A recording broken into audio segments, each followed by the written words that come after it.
Good morning, Yesland family!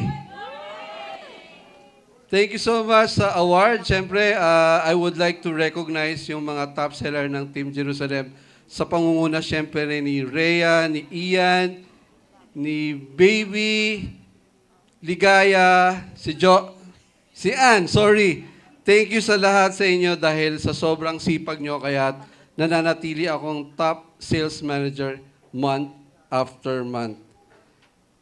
Pwede po bang magkwento? Okay lang? Okay lang? Nitong January 1 tsaka January 8, nagbakasyon po kami ng asawa ko sa Vietnam. Alright? Pumunta kami ng Hanoi at saka ng Sapa. Alam mo yan, hindi ko makakalimutan yung experience, lalong-lalo na kapag ka nag-check-in kami ng hotel. Alam mo yung hawak namin yung card, papasok, chut-chut, di ba? Tapos pagbukas mo ng hotel, grabe ang ganda ng room, well-carpeted. At alam niyo yung kakaibang experience namin this time around, yung toilet seat, tsaka yung lavatory, gold-plated. Grabe, sarap, no? Tapos yung pagbukas mo ng bintanang ganyan, syempre, nasa 23rd floor kami, di ba? Pagbukas ng bintana, makikita mo yung beautiful talaga na lake na in front doon sa harap ng hotel namin. So napakaraming magagandang experiences na na-experience namin this time, katulad ng sumakay kami ng train. 8 hours sa VIP. Di ba? Pagpasok mo ng train na ganyan, ngayon ako nak-experience na gano'n, meron siyang service, yung welcome drink, tapos merong 2 beer. Siyempre, pag may alak, may balak. Di ba? Okay, yan. Tapos, first time din namin naka-experience ng -3 degrees. Kaya yung sobrang lamig talaga nung 3 layers na yung jacket namin, nakapulupot na sa akin yung nilalamig pa rin kami. Ngayon, bakit ko sinasabi yun sa inyo? Ba't ko kinukwento to?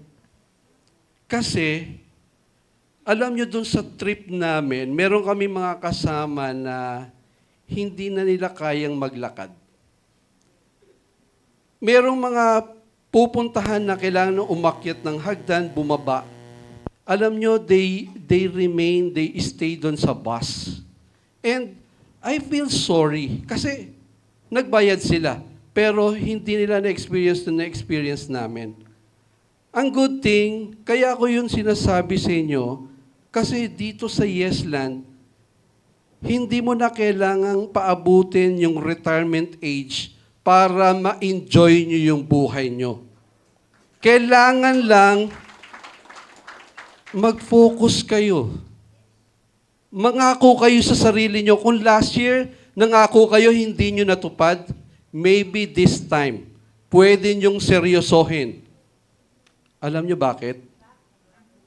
Kasi alam nyo sa grupo lang namin, pagmamalaki ko lang, i-announce ko na, 2 na ang team member namin na nag-resign sa trabaho only to focus dito sa real estate. Tanong nyo sa akin kung gaano katagal na sila. 2 years. Grabe, no? Nanlulula ako kasi I've been working all my life. 30 years na po. Pero yung nakikita ko na paparating sa bangko nila, Diyos ko, nalulula ako. Ang laki po. Kaya hindi ko sila sa masisisi na nag-resign na sila to focus. Remember, to focus dito sa ginagawa natin sa Yesland. Kaya kung kayo nag-aalangan pa kung is it really something, yung Yesland ba talaga kayang ibigay? Living proof po yung mga kasama namin, pwede at posible po. Ang kagandahan, sabi ko nga, hindi natin kailangang hintayin yung retirement pay bibigay sa'yo only para mag-travel ka na hindi mo naman mai-enjoy. Dito, habang ginagawa natin yung business natin sa Yesland, we can enjoy. As a matter of fact, yung mga incentive pa lang, local travel incentive tsaka international travel incentive, mai-enjoy nyo na habang ginagawa nyo yung dito. Okay? So, before I leave, yun lang, ang gusto kong sabihin sa inyo, hustle hard. Focus. Make 2026 your year na maa-achieve nyo na yung mga gusto nyo sa buhay. Gets? Pwede mangako kayo? Pinapangako ko. Gagawin ko ang best ko this 2026. Ako po, si Papa Jel, top sales manager mula sa Team Jerusalem. Thank you. Thank you so much, Papa Jel. Grabe, shinare na ni Papa Jel ang maliwanag na future na naghihintay para sa atin. Thank you so much po. Thank you. Thank you. Thank you po. Thank you. Unang-una sa lahat, gusto kong pasalamatan yung pinakamamahal kong team, Team San Diego. Ang sarap mag-serve sa inyo. Grabe. Alam nyo ba guys, may konting kwento lang din ako.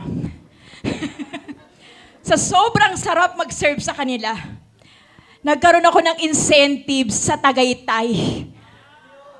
3 days kasama ko buong pamilya. Alam mo yun, pagbukas ko ng pinto, nakikita ko yung taalik. Sabi ko, wow Lord, grabe ka, hindi ko to deserve pero binigay mo. Ang galing. Ang daming sakripisyo magbuo ng team, yes. Pero, dahil sa labis na pagmamahal ko sa kanila, wala, hindi ko inisip na sacrifice to. Inisip ko to bilang mission na ibinigay sa akin ni Lord. Yung nasa Tagaytay ako, busy kami nagko-coffee sa isang napakagandang coffee shop. Ito namang si Nico, nag-send, may reservation. Pagkatapos nun, ito naman si Rochelle, nag-send din, may reservation. Grabe naman. Ang sarap-sarap ng buhay namin doon eh. Ang dami nilang benta. Si Lord John, umaga pa lang sabi ko na, Lord, turuan niyo po akong mag-serve sa Team San Diego. Hindi po ako magaling na leader. Aminado ko. Pero umaga pa lang, Lord, ikaw na po ang bahala. Alam ni Lord yung binabanggit ko, isa-isa yung mga pangalan nila kung may nakalimutan man ako. Gusto ko, ang mission ko, paulit-ulit ko sinasabi sa kanila ang mission ko, makita nyo rin ang Yesland bilang sagot sa mga pangarap. Makita nyo rin yung opportunity na nakita ko dito sa Yesland na bumago ng buhay namin. Sabi ko nga kay Lord, Lord, ito yung buhay ko. From broken to miracle story. Thank you. Tala ang cash, hindi magpa-fail. Bawat bahay na abot, bawat buhay na nabago. Tilang team pamilya. Thank you, Lord. Thank you, Jerusalem. Thank you sa 34 top sellers natin at sa 4 na CSP na sales contributor natin. Salamat kasi alam ko December is the busiest month pero pinush nyo na magkaroon ng sale. And dahil January ngayon, I'm sure marami na namang nag-set ng goals nila. Marami na namang nangako ng sales target nila ngayong January. Marami na namang nangako sa mga sarili nila na gagalingan ko na talaga ngayong taon. Sisipagan ko na lang talaga. And sana true. Okay? So, naniniwala ba kayo na may kanya-kanya tayong seasons in life? Meron, di ba? At ang isang farmer ay may 3 season siya na fina-follow. Meron siyang season of planting, season of waiting, and season of harvesting.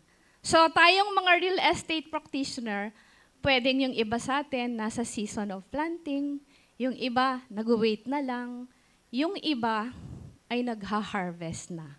Ang sarap, di ba? Pag harvesting ka na. The only difference natin sa mga farmer ay napakaganda na nasa real estate tayo. Alam niyo kung bakit? Kasi ang farmer, may season lang siya ng planting. Di ba? May panahon lang yan ng pagtanim nila. Tayong mga nasa real estate, walang season. Anytime pwede tayong magtanim. Unlimited ang pwede nating itanim. And kahit nasa season tayo ng waiting, pwede pa rin tayong magtanim. Kasi bakit? Yung season of harvesting mo, unlimited din. Hindi katulad ng farmer na let's say 1 hectare lang yung tatamnan niya, yun lang ang pwede ng tamnan. Pero tayo bilang seller, we have the opportunity to sell unlimited. And we have the opportunity na magkaroon ng unlimited harvest. So, in all the things that we do, ngayong 2026, kung hindi man tayo naging successful last year, hindi man natin na-hit your target, this is the time na magre-focus tayo, baguhin natin yung mga mali nating style before, kumbaga, i-align natin, sabi nga ni broker ni Nikki, align natin yung body, yung mind, and yung purpose natin. Kasi doon natin ma-unlock yung God's favor sa atin. Kasi yung God's love, nandyan na, di ba? Pero pag tayo naging obedient, naging hardworking tayo para sa dreams, para sa family natin, for sure, magsasucceed tayo. So, yun lang. Push tayo ng 2026. Lumabas tayo sa ating comfort zone. Huwag tayo matakot kasi ang growth, unlimited yan. So, dapat lang we have that courage to do yung mga uncomfortable. Kasi yun yung mahalaga. Lumabas tayo kasi pag nanatili ka dyan, there will be no growth. And being courageous, yun yung number 1 na dapat isabuhay natin ngayong 2026. Yun lang. This is Broker Mama Beth, Servant Broker of Yesland Realty. Thank you and God bless everyone. Thank you so much, Broker Mama Beth. Grabe, sobrang ganda ng sharing ni Mama Beth.